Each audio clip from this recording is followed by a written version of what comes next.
গ্রামে এসেছি আর নিজেদের ক্ষেতে টাটকা টাটকা শাকসবজি খাবো না তা কি করে হয়। সকালে ঘুম থেকে উঠেই দেখি শাশুড়ি মা গরুর মাংস দিয়ে খাওয়ার জন্য ফুলকো ফুলকো চিতল পিঠা বানিয়ে ফেলেছে। এদিকে আমি জমিদার বউ, যে ঘুম থেকে লেট করে উঠেছি, উঠেই দেখি শাশুড়ি মা প্রায় সব কাজে করে ফেলেছে।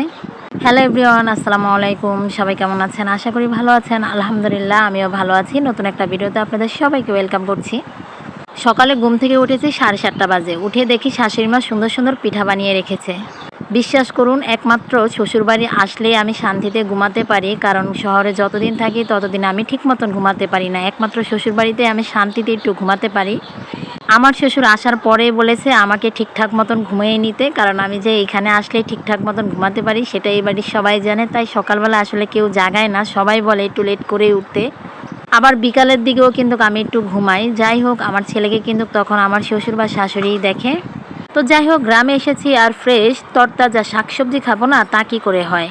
তাও যদি হয় আবার নিজেদের খেতে। যাই হোক, এই ক্ষেতগুলো কিন্তু আমার শ্বশুরই চাষবাস করে, মানে আমার শ্বশুরে কিন্তু এখানে সবজি চাষ করে। কিন্তু এবার বৃষ্টি হয় না, তো তাই ভালো মতন সবজি হয়নি।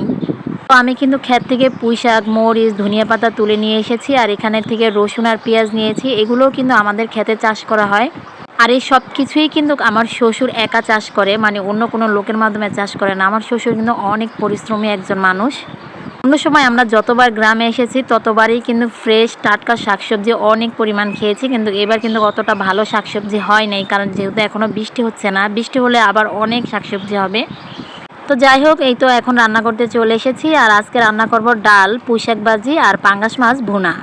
গ্রামে আসার পর সবসময় ভাবি তাদের আমি রান্না করে খাওয়াবো, কিন্তু কখনোই তেমন একটা রান্না করে খাওয়াতে পারি না, কারণ রান্নাঘরে গেলে ছেলে ডিস্টার্ব করে, তার গোসলের টাইম হয়ে যায়, তার খাওয়ার টাইম হয়ে যায়, তখন আর রান্নাটা আসলে কমপ্লিট করতে পারি না।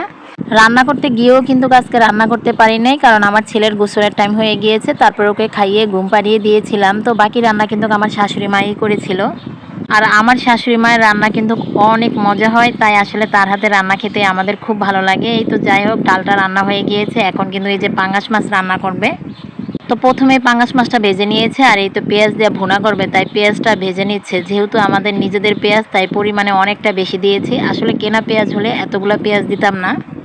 এই তো মশলাটা কষানো হয়ে গিয়েছে, এখন মাছটা দিয়ে দিয়েছে। আর মাছটা যখন একটু হয়ে যাবে তখন কিন্তু শাক বাটা দিয়ে তারপরে কিছুক্ষণ পরেই মাছটা নামিয়ে নিব। আর এই শাক বাটার কথাটা কিন্তু আমি অনেক ভিডিওতে বলেছি যে আমাদের এলাকায় এই শাক বাটা দিয়ে তরকারি রান্না করা হয়। পাঙ্গাস মাছ রান্না হয়ে গেছে, এখন আমার শাশুড়ি মা পুঁই শাক ভাজি করবে। আর এই পুঁই শাক ভাজিটা কিন্তু আমার ছেলের খুবই পছন্দ, কারণ গ্রামে আসলে আমার ছেলে পুঁই শাক ভাজি দিয়েই শুধু ভাত খায়। তো যাই হোক, ভিডিওটা আজকে এই পর্যন্ত। সবাই ভালো থাকবেন। ভিডিওটা যারা দেখেছেন তাদের সবাইকে অসংখ্য ধন্যবাদ। আল্লাহ হাফেজ।